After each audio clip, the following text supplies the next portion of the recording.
سوچئے ایک 3 سالہ بچی جو محبت سے صرف ایک لفظ بولتی تھی، ماما، اور یہی ایک لفظ اس کی زندگی کا آخری لفظ بن گیا۔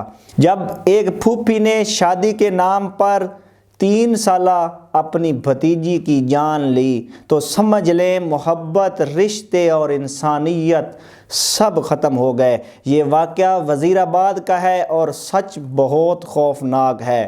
یہ کوئی فلم نہیں، یہ وزیر آباد کی ایک سچی کہانی ہے جسے سن کر آپ آخر تک ویڈیو چھوڑ نہیں پائیں گے۔ اگر ایک معصوم بچی کا زندہ ہونا کسی کے رشتے میں رکاوٹ بن جائے تو کیا وہ بچی قصوروار ہے؟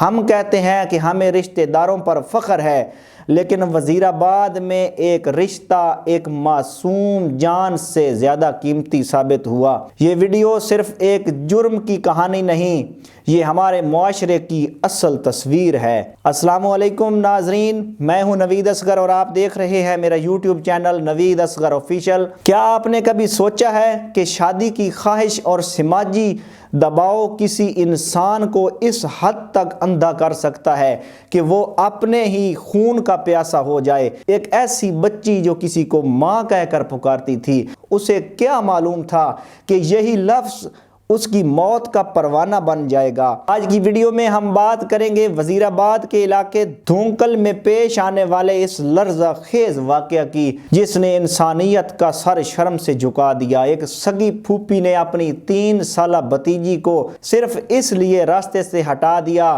کیونکہ وہ اس کے رشتے میں رکاوٹ بن رہی تھی۔ اس افسوسناک کہانی کے پیچھے چھپے وہ حقائق کیا ہیں جو پولیس نے بے نقاب کیے؟ ویڈیو کو آخر تک دیکھیے گا کیونکہ یہ ایک خبر نہیں، ہمارے معاشرے کے لیے ایک بہت بڑا سوالیہ نشان ہے۔ واقعہ شروع ہوتا ہے وزیر آباد کے ایک گاؤں دھونکل سے، ایک متوسط گھرانہ جہاں ایک 25 سالہ لڑکی کے رشتے کی بات چل رہی تھی۔ لڑکے والے ایک زمیندار گھرانے سے تعلق رکھتے تھے۔ رشتہ کروانے والی خاتون نے دونوں خاندانوں کو گرین سگنل دے رکھا تھا، دونوں گھروں کو تسلی دے رکھی تھی۔ لڑکے والوں نے لڑکی کی تصاویر دیکھی، پسند کی اور رشتہ دیکھنے کے لیے گھر آ پہنچے۔ گھر میں چائے پانی کا انتظام ہو رہا تھا۔ لڑکی جو اپنے مستقبل کے خواب آنکھوں میں سجائے ہاتھوں میں ٹرے تھامے کمرے میں داخل ہوتی ہے۔ سب کچھ ٹھیک چل رہا تھا، چائے کی میز پر پیالیاں رکھی جا رہی تھیں کہ اچانک دروازہ کھلتا ہے اور ایک ننھی پری 3 سالہ بچی دوڑتی ہوئی آتی ہے اور لڑکی کی قمیض پکڑ کر اسے ماما ماما کہہ کر پکارتی ہے۔ وہ ایک لفظ جس نے سب کچھ بدل دیا۔ ناظرین، وہ ایک لفظ ماما اس لڑکی کے لیے کسی دھماکے سے کم نہیں تھا۔ کمرے میں موجود مہمانوں کے چہروں کے تاثرات بدل گئے۔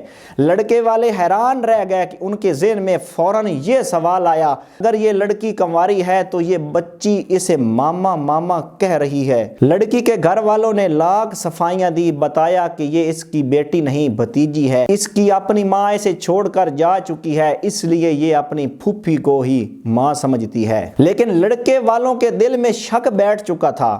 وہ یہ کہہ کر وہاں سے اٹھ گئے کہ ہم کنوارے بیٹے کا رشتہ ایک ایسی لڑکی سے نہیں کر سکتے جس کے ساتھ ایک بچی لگی ہو اور لوگ باتیں کریں گے۔ وہ چائے پیے بغیر چلے گئے اور رشتہ ٹوٹ گیا۔ اس واقعہ کے ٹھیک 3 دن بعد وہ 3 سالہ بچی اچانک گھر سے لاپتہ ہو جاتی ہے۔ گھر میں کوہرام مچ گیا۔ دادی جو اس بچی سے بے پناہ پیار کرتی تھی، دیوانہ وار اسے ڈھونڈنے لگی، ہر طرف دیکھتی رہی، پورا محلہ چھان مارا۔ تھانہ صدر وزیر آباد میں اغوا کا مقدمہ درج کیا گیا۔ پولیس کی ٹیمیں حرکت میں آئیں، لیکن اگلے ہی روز ایک ایسی کال آئی جس نے سب کے پیروں تلے سے زمین نکال دی۔ بچی کی لاش گھر کی پچھلی گلی سے مل گئی۔ جب پولیس پہنچی اور پنجاب فورنسک کی ٹیموں نے معائنہ کیا تو معلوم ہوا کہ بچی کو گلا دبا کر قتل کیا گیا تھا اور اس کے سر کی ہڈی بھی ٹوٹی ہوئی تھی۔ اب سوال یہ تھا کہ قاتل کون ہے؟ بچی کا باپ قطر میں محنت مزدوری کرتا تھا، اس نے 3 شادیاں کر رکھی تھیں۔ پہلی بیوی وفات پا چکی تھی، دوسری کو طلاق دے دی تھی جس کی یہ بچی تھی،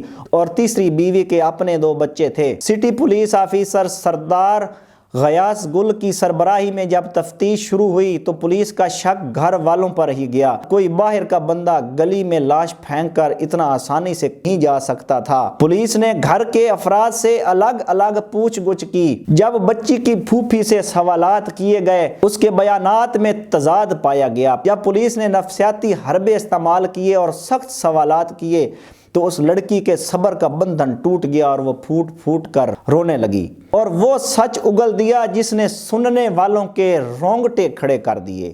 لڑکی نے اعتراف کیا کہ ہاں میں نے ہی اسے مارا ہے۔ اس نے بتایا کہ جب بھی کوئی رشتہ دیکھنے آتا تھا مجھے ماما ماما پکارتی اور میرا رشتہ ٹوٹ جاتا۔ اس نے اپنی ماں بچی کی دادی سے کئی بار کہا کہ اس بچی کو اس کی ماں کے پاس بھیج دیں، لیکن دادی کی محبت آڑے آتی تھی، وہ اسے اپنی ماں کے پاس نہیں بھیجنا چاہتی تھی۔ ملزمہ کے مطابق بار بار رشتہ ٹوٹنے اور سماجی تانوں نے اسے شدید ڈپریشن میں مبتلا کر دیا تھا۔ اسے لگا کہ یہ 3 سالہ معصوم بچی اس کے روشن مستقبل کی راہ میں سب سے بڑی دیوار ہے اور اسی دیوار کو گرانے کے لیے اس نے اس معصوم کی زندگی کا چراغ گل کر دیا۔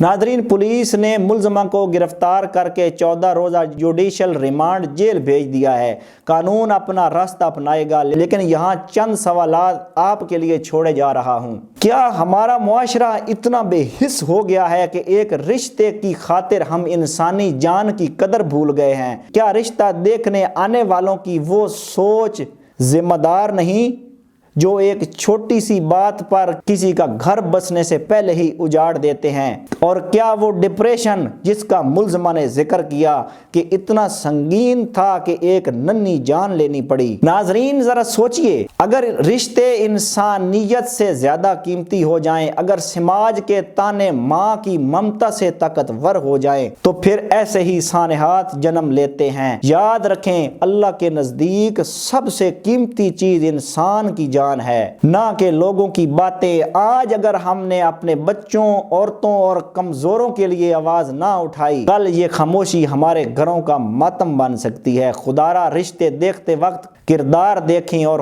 فیصلے کرتے وقت خدا کو یاد کریں۔ کیا ہم نے کبھی سوچا ہے کہ ہمارے شکوک، ہمارے تانے اور ہماری نام نہاد عزت کسی کی زندگی سے زیادہ قیمتی کیسے ہو گئی؟ وہ بچی کسی رشتے کی رکاوٹ نہیں تھی، وہ تو صرف محبت کی بھوکی تھی، ایک ایسا دل جو ماں کا لفظ پکار کر سکون ڈھونڈتا تھا۔ یاد رکھیے، بچے سوال نہیں ہوتے، بچے بوجھ نہیں ہوتے اور نہ ہی وہ کسی کے مستقبل کے دشمن ہوتے ہیں۔ اصل خطرہ ہماری سوچ ہے، ہمارا معاشرتی دباؤ ہے اور وہ بے رحم فیصلے ہیں جو ہم بنا سوچے سمجھے کر لیتے ہیں۔ اگر آج ہم نے یہ نہ سیکھا، رشتوں سے پہلے انسانیت، باتوں سے پہلے رحم اور معاشرے سے پہلے اللہ کا خوف ضروری ہے، کل کوئی اور معصوم کسی اور کہانی کا عنوان بن جائے گا۔ آئیے عہد کریں، ہم کردار کو دیکھیں گے، ہم سچ کو سمجھیں گے اور کسی معصوم کی زندگی کو اپنی انا،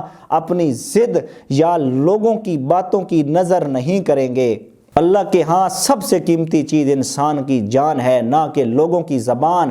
اللہ ہم سب کو سمجھ، صبر اور رحم عطا فرمائے، آمین۔ اپنی رائے کا اظہار کمنٹس میں ضرور کیجیے گا۔ اس ویڈیو کو شیئر کریں تاکہ لوگ جان سکیں کہ غصہ اور سماجی دباؤ کس طرح ہنستے بستے گھروں کو قبرستان بنا دیتا ہے۔ اگلی ویڈیو تک مجھے دیجیے گا اجازت۔ اللہ نگہبان۔